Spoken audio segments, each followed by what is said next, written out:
Hi guys, hope everyone is doing very well and welcome to my another vlog. First, massive thanks for your all likes, subscribe and comments on my previous vlog, especially how to become a pilot in the UK. I have received your comments on YouTube, Instagram and Facebook, so I thought why not let's do a Q&A vlog together where I can answer your questions to the best of my knowledge. So I have got 7 questions together which are the most common one among all the questions came through. So let's get started. Question number 1, how many hours it takes to get your PPL, a private pilot license, on an average? How long it takes to get your license?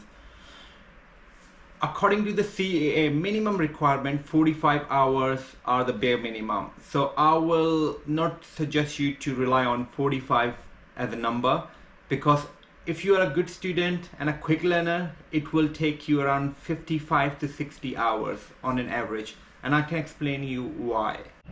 So 45 hours are the bare minimum required from CAA as a requirement. I will not suggest you to rely on this 45 hours number because it is minimum.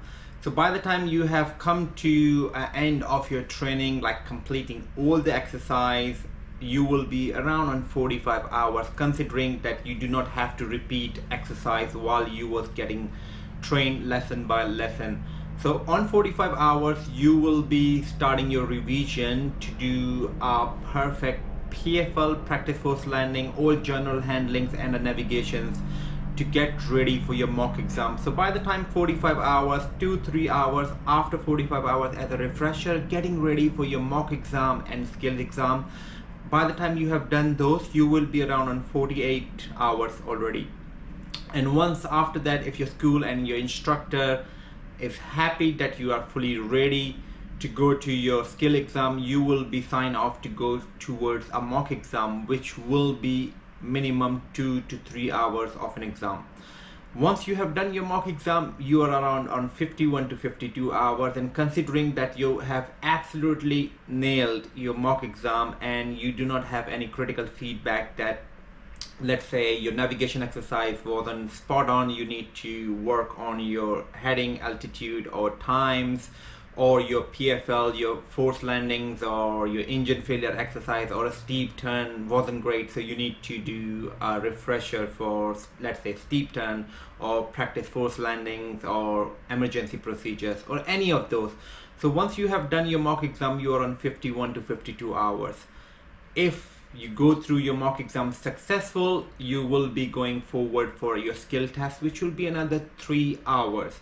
So the numbers will add up to 55-56 hours are the bare minimum, which I will suggest you to rely on. So question number 2, what will be the cost of per hour lessons that aircraft choices makes a difference? So yes, the aircraft choices makes a difference. Per hour lesson cost will depend on entirely what aircraft you fly. For example, if you fly Cessna 152 two-seater, the cost will be 20% cheaper than flying PA-28 Warrior or PA-28 Archer 4-seater ones, or even going above those, which are diamond category aircraft. So cost will be different per hour based on your lessons, which aircraft you are about to choose. My advice will be on your trial lesson before you commit your training officially. Go and try all those aircraft if possible in your flight academy, and then you will be able to make a right decision and calculate the cost for your roughly entire training. And you will be paying per hour, not per lesson. What I mean by that is your time to pay will start as soon the aircraft brakes goes off for the purpose of takeoff and until the brakes goes on, not for the lesson. So the price is not fixed. Let's say if you're about to do your lesson number 5 in general handling, you will be paying for a total time from brakes off to brakes on. So always budget yourself more than an hour for each lesson, and considering the aircraft choice, you can multiply those hours and get a roughly cost for the total budget for your private pilot license. choosing a different aircraft at the end, when all the hours 55, 56 or 60 adds up, it makes a significant difference to 15% to 20% cost difference on your license. Number 3, if I wear glasses, will this be a problem?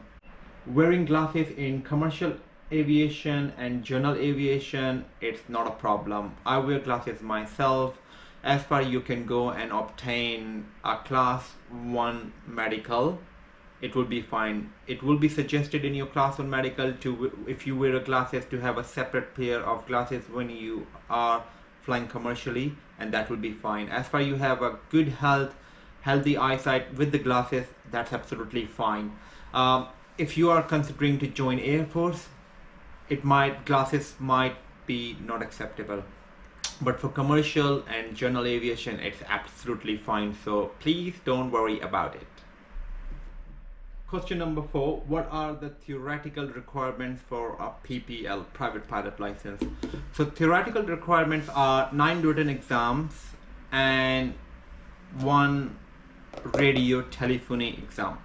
So 9 written exams will be the one you required to complete before you are going forward for your skill test.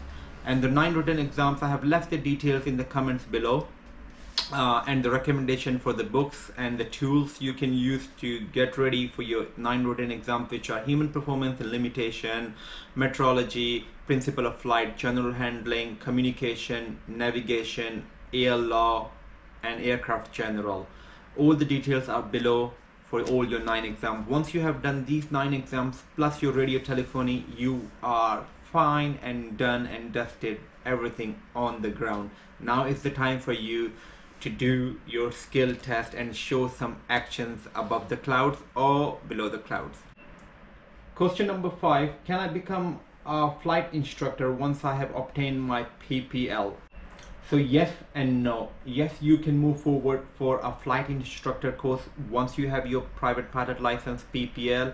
However, you can't go straight towards it. You will be required to build up 150 minimum PIC, pilot in command hours, once you have your PPL. And once you have done those hours building, you will be required to do an instrument rating, night rating, and cross country 300 nautical miles flight, including 2 different aerodromes, airports to land in between. Once you have these qualifications, you will be ready to do an assessment test for your flight instructor course, and you will be able to start your flight instructor course. Once you have done your flight instructor course and you have got your flight instructor rating, you will be able to apply for a flight instructor job on a private pilot level. Question number 6, I would like to become an airline pilot. Which course is better? Should I go for modular or integrated program? Integrated program and modular program are completely 2 different programs. However, they take you towards the same qualification and exactly the same licenses.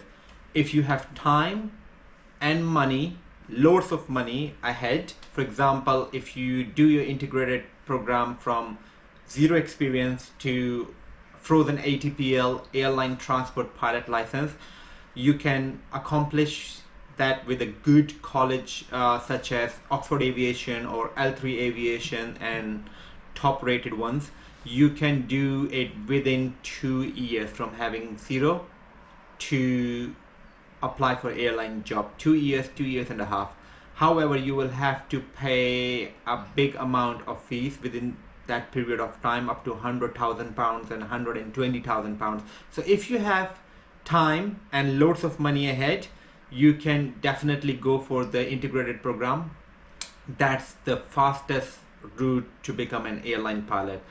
If you haven't got either too much time, like full time definitely, or a lot of money ahead, you can go towards modular program, which will cost you slightly less than £100,000 or £120,000.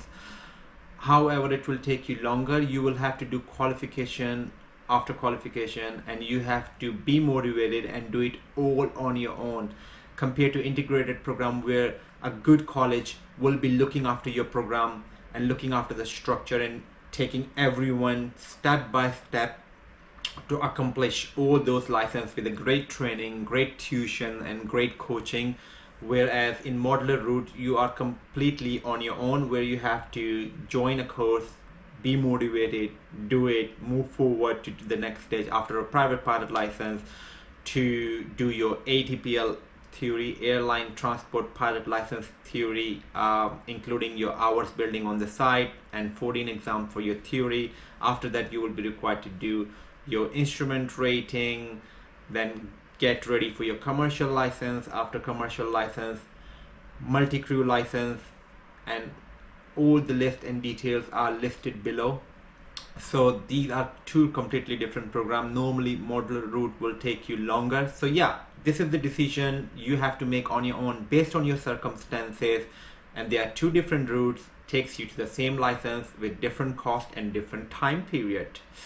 I hope this answers your question, guys. If you have any more questions, feel free to write in your comments and I will try my best to answer those. Question number 7, how much will it cost together from start to an airline pilot? This is very similar to question number 6. If you choose a modular route, it will cost you around £70,000, and I'm talking about UK, 70 to 75. If you choose an integrated program, it will cost you 25 to 30% more, because you will be full-time with the college and your program will be fast track and fully monitored, so you will end up paying around 110 to 120,000 pounds. So yeah, this is the price in the UK. It will vary from country to country. I hope this answered your question, guys. Again, thank you very much for your all like, subscribe and comments. Your support is very much appreciated. If you have any more questions, feel free to leave it into the comments below and I will answer them to the best of my knowledge. Thank you very much, and let's climb again in the next one. Have a great day.